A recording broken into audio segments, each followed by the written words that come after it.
So I mentioned some of these frets are a little gunked up, and even when you're looking at them, you're like, yeah, I could clean them, I could not clean them, whatever.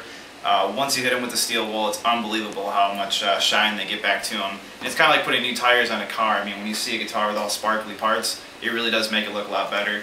I actually ran out of tape. I really like using this blue masking tape. It comes off the fretboard pretty easily and doesn't really leave much gunk behind. Like, you wouldn't want to put a fucking piece of duct tape on here and pull it off. So the only tape I had was from my PRS case when I bought that. So basically what we're going to do is take a piece of this blue masking tape. You're going to want to put it on either side of the fret. And the reason you want to do this is so you aren't marring your fretboard with the steel wool. Now, don't just go underneath your sink and grab an SOS pad and go to town. You want to use the finest steel wool you can get, and I don't mean fine like it's expensive, I mean fine like it's not big, heavy, thick stuff. You want it as smooth as possible.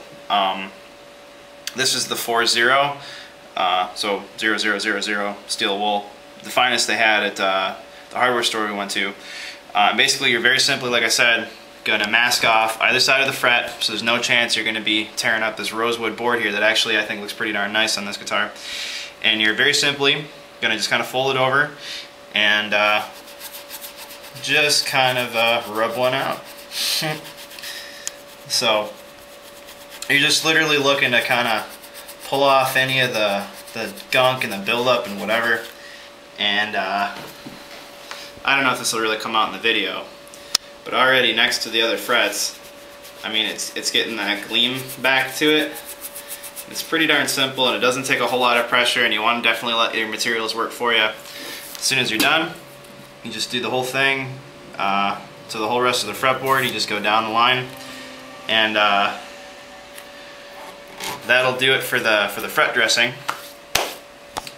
So we'll come back for the next step of our transformation process.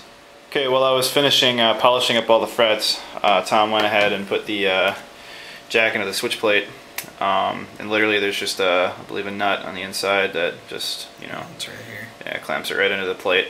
And then obviously you have your lead lines coming through on the boots on the other side.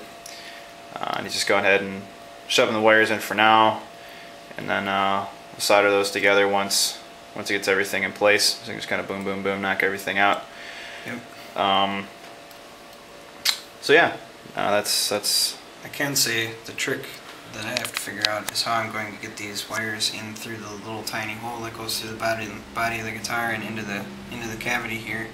Hopefully they'll just go through, but I have no idea how that thing's routed. It looks like it's on some kind of weird angle, so. Oh, that was easy enough, I guess. Dun dun! Yeah. Alright, so we're going to go ahead and get everything in place, and we'll solder this thing all in, and I think we're kind of rounding third plate here. Alright, so here, this is sort of the final touch, I guess, of the soldering. I have all of this stuff all wired up. All I need to do is solder the output to the output from the pickguard assembly and the ground to the ground. So, let's see how I can do this. Basically, you can see everything, the pickups, everything else is all grounded to the back of the potentiometers. And then this ground wire from the output jack also goes to that same spot.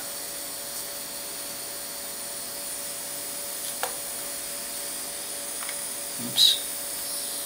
Strats. Strats means fucking adult. Yeah.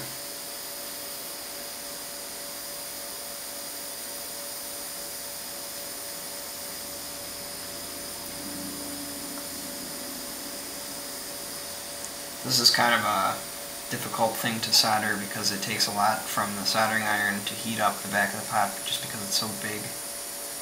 That's what she said. But basically you just get all this stuff sort of melted together. You end up with a big lot of solder on the back of it, but you know, that's alright. Just put that in there.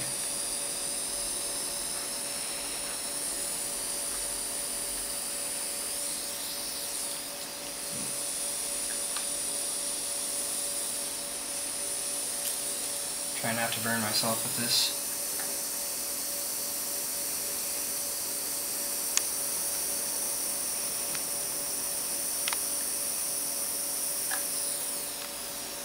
And that's it. Everything is soldered up.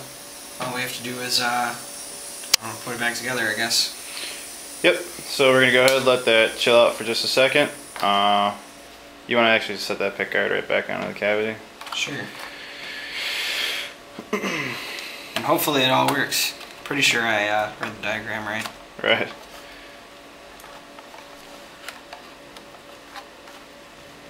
Oh yeah, that's the other thing too. If you guys have any questions about wiring diagrams, Seymour Duncan has some pretty good ones on their website. Otherwise, if you just go to Google, you can go to a Google Images search and just type in Stratocaster wiring diagram and get a pretty darn good idea what you're up against. So we had our very Jim Root looking all blacked out EMG equipped Strat. Now we kind of got this classic vintagey kind of looking thing again with chrome parts. I'm just gonna go ahead and pop on these knobs here quick and get this thing all screwed into place, come back, and I guess we'll throw some strings on it, set it all up, and that'll be about it. So anyway, hope you guys learned something. Come back for the last part, and thanks for watching. Well done, guys. We got everything screwed back on. Just tightening down the potentiometers. This is a 13mm socket I'm using, and again, the name of the game is just get everything snug. Don't crank it on. You know what I mean? Don't do anything silly. Just get it nice and snug, so it's not going to come loose during normal wear, but you don't want to not be able to get it off later or actually damage the pick guard or crush the metal parts of the potentiometer. So, or cross any wires. So we just got those nice and snug now. This is pretty straightforward. These just literally pop right on. I'm gonna, I guess, turn these all the way down maybe. I'll turn them all the way up. Be the easiest. Volume on top, 2 tones, of course. So, just stick them right about where you think. I'm going to put the one parallel with this screw and, just roll your volume. Oh shit. How did that happen? Oh, that's on backwards. That's alright. I see what I did. Oh well, I'll fix that one in a second, but yeah, just popping these right on. Down. Turn it up. Turn them shits up. Alright. Okay, I'll fix that one in a little bit. That's it. Oop. And the jack. Screw that jack in, we're really done. But that's it, guys. Again, like I said, we'll get the strings on, see how these string trees are working out for us. We'll see what happens with the intonation.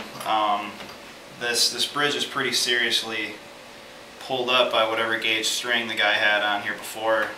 Looked like the strings were way too heavy for where he had the spring set at. We might open this thing up and find out he's only got 2 springs in there. Some guys do stuff like that, so we'll see what we're up against there. And I know before I have a video of setting the action on my 7th string, so I don't want to really cover that too much, but I just kind of want you guys to see this all done. But so there we go.